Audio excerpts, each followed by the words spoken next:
welcome to Midwest Environmental Advocates Environmental News Roundup, where we discuss local environmental news that you can use to make a difference in Wisconsin. I'm Peg Schaefer, Director of Communications and Development here at MEA, and I'm joined today by three of my MEA colleagues, attorneys Adam Bosco, Andrea Gillette, and Rob Lee.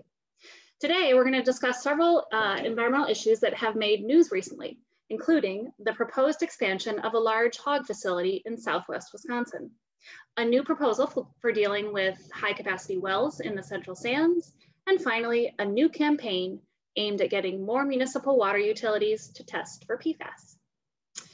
Adam, let's start with the proposed expansion of this hog facility in Southwest Wisconsin. The owner of Roth feeder pigs in Crawford County has applied for permits to build a second facility a few miles away. The combined facility would be the largest operation of its kind in the state. So you have provided legal support to Crawford Stewardship Project and other local residents. Can you tell us how they feel about the proposal? Thanks, Peg. Well, the residents of Crawford County are extremely worried.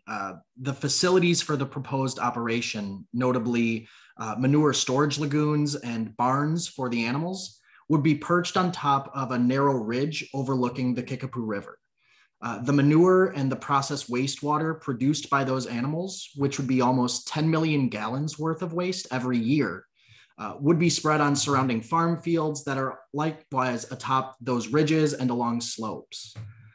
There's just a lot of concern that contaminations like nitrates and bacteria from the waste could easily enter surface water and groundwater due to those sloping fields and the underlying bedrock beneath those fields. Right, and despite the community's concerns, the Department of Natural Resources released a draft wastewater permit for that facility last week. How has the community responded? They're pretty alarmed, frankly. Many community members have invested a lot of time reviewing documents that the farms submitted to DNR over the last year and contacting DNR about deficiencies that they saw. So really, they were experts before the permit came out. And now that they've seen that permit, it's clear that the terms and conditions included in the permit are just not adequate to protect the local groundwater and the surface water from contamination. How so? Well, it's a number of issues, but I think one of the primary ones is that the CAFO doesn't appear to have a big enough land base to spread all the manure that will be produced. In addition to that issue, neighbors also are asking the DNR to require the facility's owners to monitor for signs of groundwater contamination, a requirement that's not included in this permit.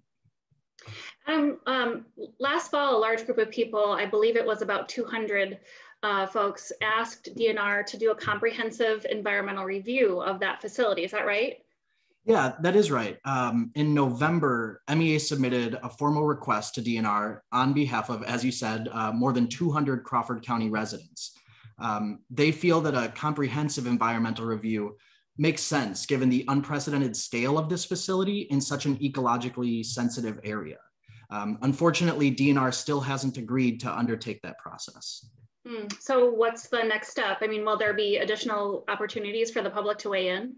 Yeah, there will be a public hearing, a public informational hearing on June 10th, where members of the public can register online and provide comment there. And DNR will also accept written comments on the draft permit through June 17th. Thanks, Adam. You can find more details on that hearing and find out how to register on the events page of our website, which is midwestadvocates.org.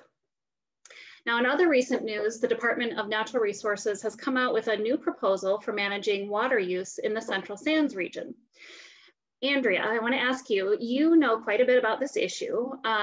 In fact, you recently provided feedback to the Department of Natural Resources on the proposal.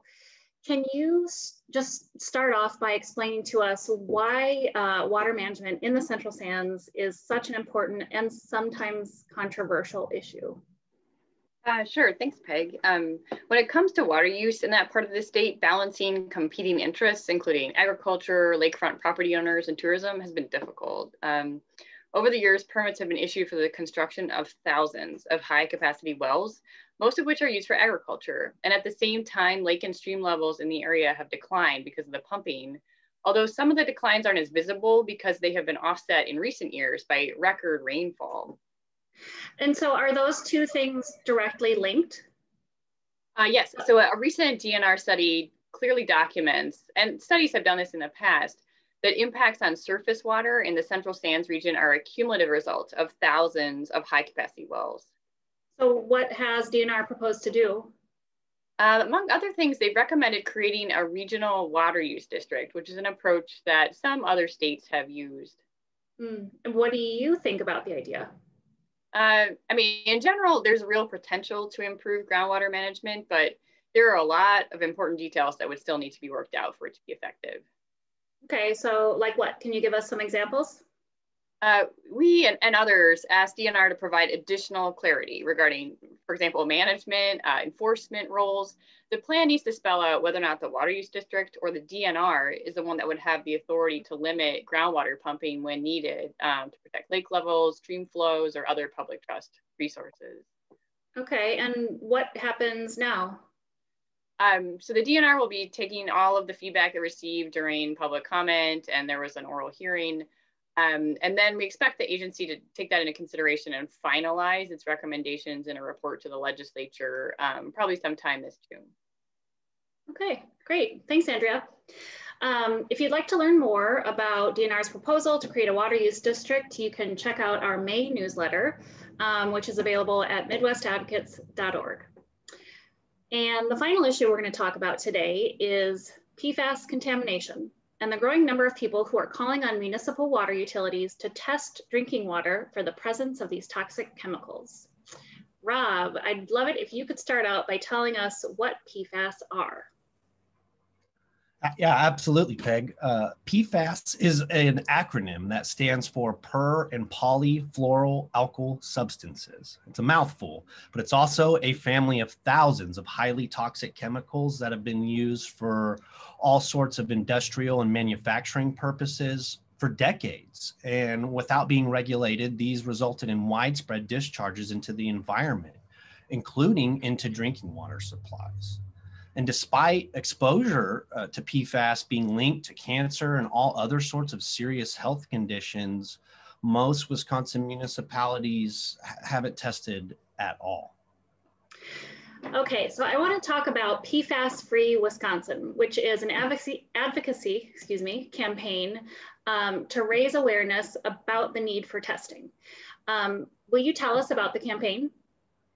Yep. Again, it's called PFAS Free Wisconsin. We have a website. It's pfasfree.org.